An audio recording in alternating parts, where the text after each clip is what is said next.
After the global financial crisis in 2008, government spending by OECD countries has tended to increase. Expansion of government spending is achieved in two ways. One is a tax increase through tax reform, and the other is an increase in government debt. However, it is not easy to implement a tax increase policy for political reasons. Many countries choose to increase their government debt. Even if government spending is increased by issuing government bonds without raising taxes right away, this is also a debt that must be paid off later.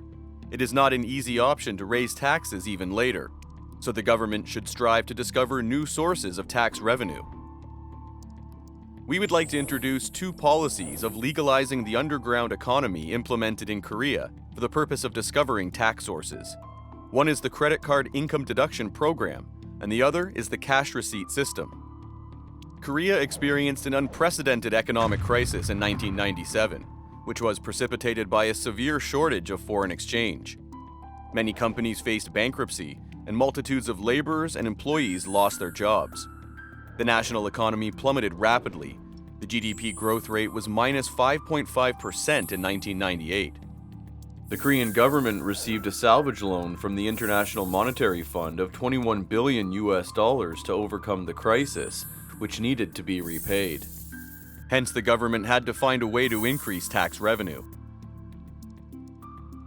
According to Schneider et al.'s study, the size of the underground economy of South Korea was estimated at around 25% of GDP in 1998. The relatively large scale of the underground economy was largely ascribed to tax evasion among the self-employed. It was widely believed that the self-employed had not reported their business sales honestly because of the conventional cash-paying practice of consumers. The credit card income deduction program aims to increase the tax base of the self-employed through incentives aimed at consumers. If consumers pay by credit card, some part of the payment is deducted from their income tax. This is the main idea. The transaction history is reported to the National Tax Service. In this way, the self-employed cannot hide their business income from the National Tax Service. By providing some incentive on the buyer side, the government can excavate the national tax base from the seller side. Cash transactions still made up around 40% of the total domestic private consumption expenditure in 2004, 5 years after the introduction of the credit card income deduction program. The cash receipt system was designed to expose cash transactions by offering an incentive to consumers even if they pay in cash. If a consumer purchases goods and services in cash and requests the issuance of a cash receipt, stores have to report the cash transaction to a cash receipt system operator. The operator sends all the cash transaction data collected from the stores to the National Tax Service.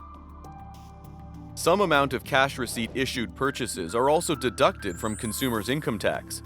Furthermore, the deduction rate is higher than that of the credit card income deduction program. If a store declines to issue a cash receipt, 50% of the unissued amount is imposed as a penalty.